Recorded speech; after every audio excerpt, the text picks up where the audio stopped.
Touching hearts and strengthening lives since 1904, Bethesda Lutheran Homes and Services Incorporated provides supports, resources, and worldwide outreach to people with developmental disabilities.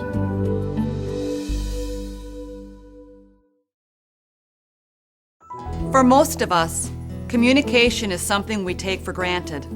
We don't even think about it, we just do it. But for some people, communication is not that easy. In fact, verbal communication may not even be possible. As a direct support person, you may be serving people who don't use verbal communication. Does that mean they can't communicate? Certainly not. What it does mean is that they communicate in some other way.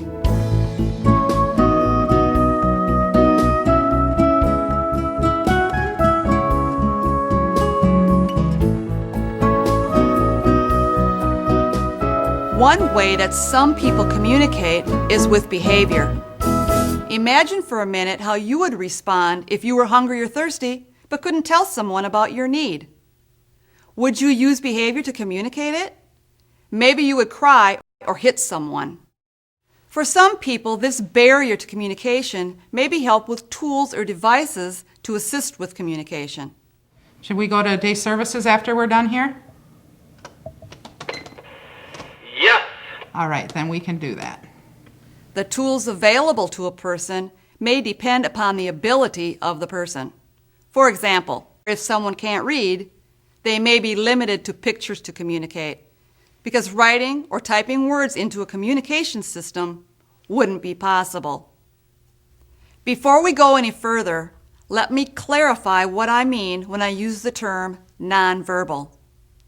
When using this term, I'm talking about people who do not use spoken words to communicate and who have no easy or rapid form of communication. This does not mean that the person doesn't communicate. In fact, part of your job is knowing how the people you support communicate and then encouraging them to use their skills. When you're communicating with a person who is nonverbal, you may have a tendency to interact differently than you would with someone who verbally communicates. Here are some common communication errors you should avoid. Hey, Art. One error we make is speaking in a louder tone of voice. Everyone is going outside onto the deck. It's a beautiful day outside. Just because someone is unable to verbally respond to you doesn't mean they have difficulty hearing.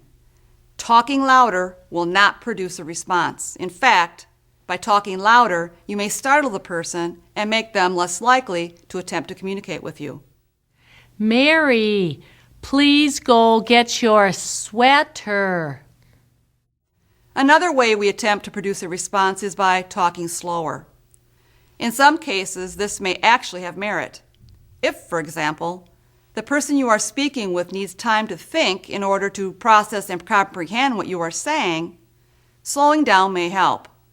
However, for most people, slowing down your speech will not enhance communication. Slower speech actually may make comprehension more difficult, as you tend to lose the flow and inflection of the words. It can also distort your facial expressions, which is an important part of the communication process. You look so cute today. That outfit is adorable. For most of you, the people you support are adults. The way you speak to the person should reflect this. You shouldn't talk to adults like they are small children. This is disrespectful and does not enhance communication. Sometimes it's easy to assume that because a person doesn't communicate verbally, they also don't understand verbal communication. This is simply not true. There may be many reasons a person doesn't use verbal communication.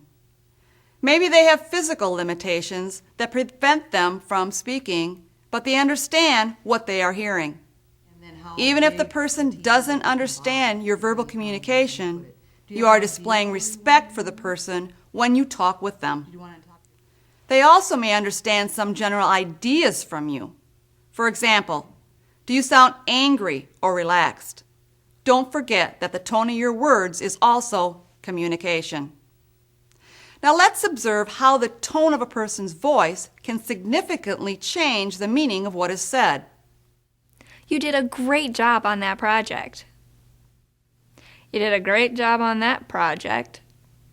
Sometimes people may choose not to speak with someone who is nonverbal because they worry about what other people will think if they observe them interacting with someone who is not responding. Remember, the people you support need to be the focus of every decision and action that you take. When you choose not to communicate because of what someone else may think, you haven't placed the person you support at the center of your decision.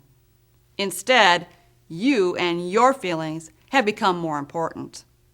Melissa, you just got back from Special Olympics. What do you do at Special Olympics? The softball throw? What's your other competition? The 100-meter walk? How'd you do in the 100-meter walk? You got first place, didn't you? Was it fun? All right, well, I bet you're hungry. Oh, you're tired, too. Well, do you want to eat something first before you go to bed? What do you want to eat?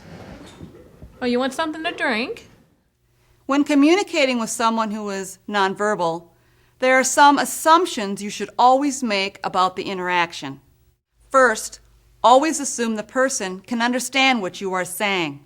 Like I said earlier, lack of response may be due to many factors. It doesn't mean that the person doesn't understand. When you are assisting someone with a task, your words can help to alleviate resistance and fear. If someone doesn't know what is happening, they are more likely to respond in a negative manner than if they understand what is happening and why. It's also important that you always assume that the people you support want to be treated with the same dignity and respect that you or anyone else would expect. Your communication, or lack of communication, demonstrates how you respect the people you support. When you fail to act based on these two assumptions, that people do understand and that they want to be treated with dignity and respect, you risk several things happening. First, it has a tendency to dehumanize people. In other words, it shows that you view the people you support as less valuable than anyone else, and it doesn't acknowledge that they have the same feelings as everyone else. When dehumanizing of people occurs, it puts them at much greater risk for abuse and neglect. Second, a lack of good interactions can also affect learning. Communication is often teaching. Think about the conversation you may have with someone that you are assisting with a bath. Not only can you be teaching about how to bathe, you might also be talking about body parts or general hygiene. If you aren't communicating, this valuable learning may not happen. So you're probably asking yourself, communication is really important, but how do I do it well? Here are 6 strategies that may give you a place to begin. Begin by talking with people, not about them. When you're talking about someone, you might say this. I know Lynn likes to go shopping. Let's just take her along. Okay.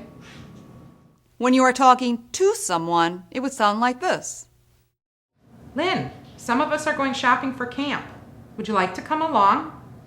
Just because Lynn likes to shop doesn't mean she would want to go on this particular occasion. Next, find out the likes and interests of the people you support. This information will give you some idea of what to talk about and where to begin a conversation. To find out this information, talk to the people who know the person the best. This may be family, friends, or other support staff. In some cases, you may find some of this information in the person's record. And what about Jack? What are his interests? I know he works during the week. He gets home and he's tired. But then the weekend, what is it? What does he like to do? Jack enjoys spending time with his family. Unfortunately, they live quite a ways away, so they Okay. only get up. They try to get up about once a month. Okay. So we really encourage that, and they just usually a lot of times just go out to eat or go to the park. He also really is active in his church. Okay. Yeah, he helps with handing out bulletins, and sometimes if the secretary will even call and ask him to help prepare the bulletin, so he does that. His main interests, though, are just around the house type stuff. He too enjoys the yard work, being outside in the summer. He also, though, when he has the opportunity in the weekend, loves to work around in the yard. He enjoys being outside. He enjoys, helping with the gardening or any of those type of things, even some, home repairs. In the summer, he enjoys being outside a lot. A third way to build a conversation is to talk about things you would talk about with anyone else. Tell them about your family and activities. Talk about the weather. Discuss plans for the weekend or an upcoming event. Next time you're in a conversation, make a mental note of the topics that were discussed and then use these topics to build communication with the people you support. The fourth strategy is one we have already discussed. It's to assume people do hear and understand, even when they don't respond. This shows that you respect them. Next, include everyone in conversations. Often, when a group of people are involved in a discussion, if someone in the group is nonverbal, they get left out of the conversation. Watch this group of people as they endeavor to include everyone present in the conversation that is taking place. Peter, how about green peppers?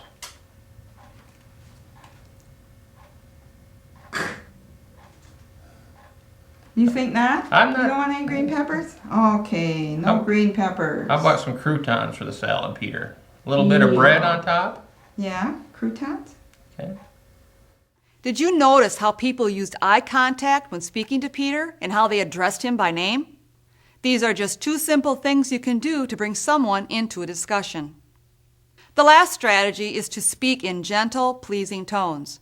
As we said earlier, your tone of voice is also communication. People are more open and receptive to words that are spoken in a gentle manner. Communication has many positive effects. Let's take a look at several of them. When you communicate with someone, they feel included in what is happening in their lives. It's not about what is being done to or for them. It's about what is being done with the person. It's important as support providers that we endeavor to find out what people want and then assist them to accomplish it. This helps them to be in charge of their life. Next, as communication occurs, people are encouraged and more willing to try new things. Your encouragement may be the key to unlocking new doors of experience for the people you support. Closely related to this is how people perceive their personal value. When a person sees that they matter to you and that their opinions, likes, and dislikes are followed, they are more likely to succeed and go on to other activities. People need to know that they matter to others. Communication also helps people feel valued. Everyone wants to know that others value them. This is the same for a person with communication barriers. Communicating with someone who is nonverbal may not be natural or easy for you now, but the more you do it, the more you'll see just how easy it can be.